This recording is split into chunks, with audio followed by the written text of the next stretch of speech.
Korrakaitseseaduse muudatuse kohaselt on nüüd politseil lihtsam lähisuhtevägivalla juhtumite puhul vägivallatseja ohvrist eraldada, ehk teisisõnu anda ohvrile võimalus vägivaldsest suhtest välja astuda ning likvideerida uus võimalik oht. Tegelikult tähendab see seda, et kui täna saame lähisuhtevägivalla juhtumite puhul kohaldada viibimiskeeldu ainult nendel juhtudel, kus inimeste elu on ohus, siis nüüd peale muudatust aga saab politsei kohaldada viibimiskeeldu ka nendes olukordades, kus inimeste tervis on ohus. Räägime me siis füüsilisest või vaimsest tervisest. Ehk siis see kriteerium või lävend siis lähisuhtevägivalla juhtumite puhul tuuakse allapoole ja seal saame siis juba varem ohu ennetamise eesmärgil siis viibimiskeeldu kohaldada. Täna on võimalik vägivallatseja kodust minema saata vaid 12 tunniks. Alates 17. aprillist, kui muudatus jõustub, pikeneb see aeg kuni 72 tunnini.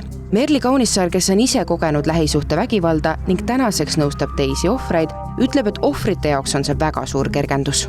12-tunnine viibimiskeeld, mis siis praegu kehtib, on tegelikult liiga väike aeg, et kui intsident juhtub, siis ollakse niivõrd šokis, et tegelikult selle 12 tunniga sa ei jõua mitte midagi teha. Minul küll ei kehtestatud viibimiskeeldu, aga pärast seda, kui ma olin teinud politseisse avaldusse, millele enne järgnes üsna räige vägivalla episood, siis järgnevad 12 tundi, kui ma olin avalduse ära teinud, kuidas ma koju sain, mis ma kodus tegin, ma reaalselt siiamaani 8 aastat hiljem ikka ei mäleta. Ja sellest hirmu alt vabanemiseks läheb ka aega ja selleks muidugi ei piisagi, ma arvan, ka 72 tunnist.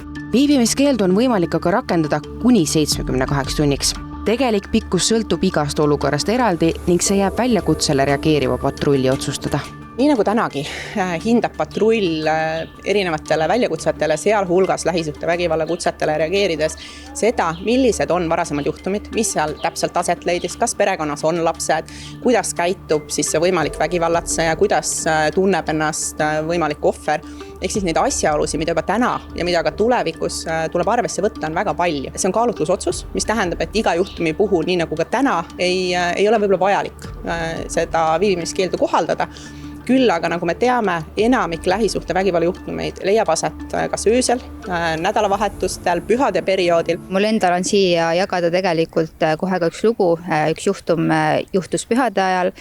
See ohver kirjutas mulle, mina nõustasin teda nii palju kui võimalik, aga ohvriabitöötaja juurde ta jõudis pärast pühi, aga selles mõttes oli juba hilja, kuna nad olid vägivallatsejaga tegelikult juba ära leppinud. Ja alati, kui vägivallatseja on ju oma, ütleme, ma ei tea, viha või mis iganes nii-öelda välja elanud, siis hakkab see nõnda nimetatud mesinädalate periood, kus siis on jälle kõik hea ja tore.